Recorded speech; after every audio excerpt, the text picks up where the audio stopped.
Penemuan komplek pemakaman Kaisar Cina pada tahun 1974 menjadi salah satu penemuan paling penting dalam sejarah. Komplek pemakaman ini memuat sekitar 8.000 patung tentara terakota seukuran tubuh manusia yang dilengkapi dengan kereta, kavaleri, tentara berlapis baja, dan senjata panah. Uniknya, setiap patung tentara terakota memiliki gaya rambut serta fitur yang bervariasi. Beberapa di antaranya memiliki jambul, sebagian memiliki janggut, beberapa memiliki topi dan tunik longgar, sementara yang lain memiliki rompi lapis baja dengan rambut yang dikepang. Komplek pemakaman ini ditemukan tanpa sengaja oleh petani yang sedang menggali ladang, di mana selanjutnya temuan ini membawa sejumlah arkeolog ke makam Kaisar pertama Cina bernama Qin Shi Huang. Meski telah ditemukan sejak tahun 1974 dan diyakini menyimpan sejumlah rahasia Kaisar pertama Cina, namun hingga saat ini, para arkeolog tidak berani untuk menyentuh makam yang menyimpan istana berisi tubuh Qin Shi Huang.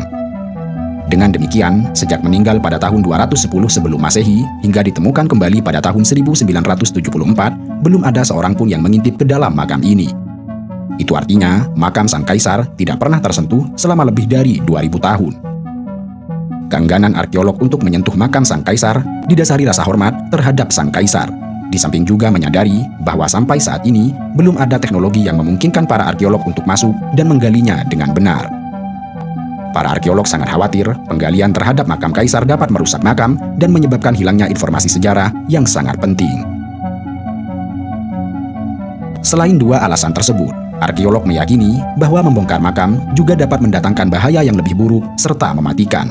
Yang hal ini menjadi alasan utama kenapa mereka tidak berani untuk membongkar makam kaisar. Dalam sebuah catatan kuno yang ditulis oleh sejarawan Cina, Sima Xian, pada sekitar 100 tahun setelah kematian Qin Shi Huang, dia menjelaskan bahwa makam tersebut terhubung dengan jebakan yang dirancang untuk membunuh para penyusup. Disebutkan pula bahwa makam kaisar dipenuhi artefak langka dan harta karun yang luar biasa. Namun demikian, untuk melindungi semua artefak dan harta karun tersebut, kaisar memerintahkan arsitek untuk membuat busur dan anak panah yang disiapkan untuk menembak siapa saja yang memasuki area makam. Begitu bangunan tersebut selesai, ratusan selir dan pengrajin disegel di dalam gundukan tanah yang menjulang tinggi. Hal ini untuk memastikan bahwa mereka tetap menyimpan rahasia dari apa yang terdapat di dalam makam.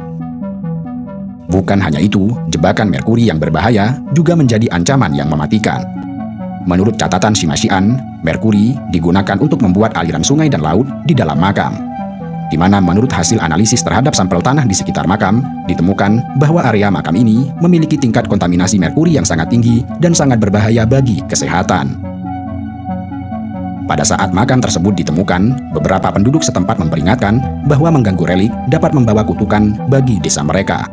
Hal ini bisa dilihat dari pengalaman para petani yang menemukan lokasi makam, di mana 2 dari petani yang menemukan makam tersebut meninggal karena penyakit yang tidak terdiagnosis. Salah satunya mengalami penyakit kulit yang menyebabkan tubuhnya busuk, sedang lainnya tiba-tiba merasa kesakitan.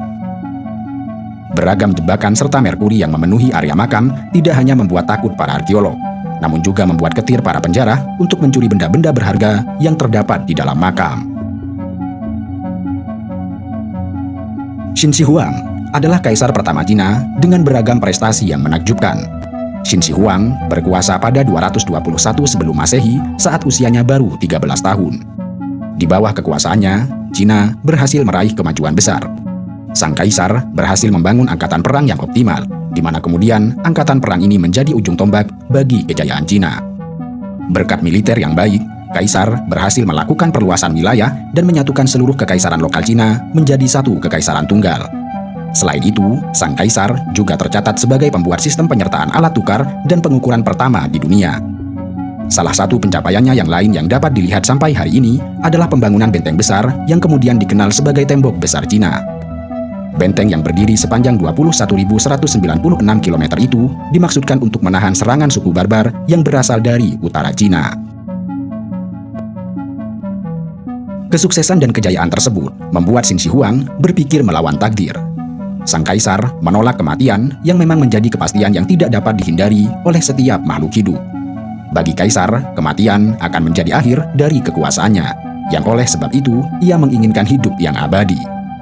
Sang kaisar kemudian memerintahkan para pejabat, ilmuwan dan penjelajah untuk menyebar ke berbagai penjuru guna mencari ramuan ajaib yang membuatnya hidup abadi.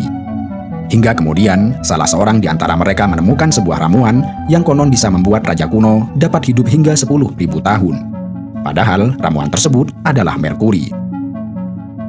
Kaisar yang percaya akan cerita itu kemudian meminum ramuan tersebut bersama anggur serta madu, di mana tak lama setelah itu, sang kaisar menemui kematiannya.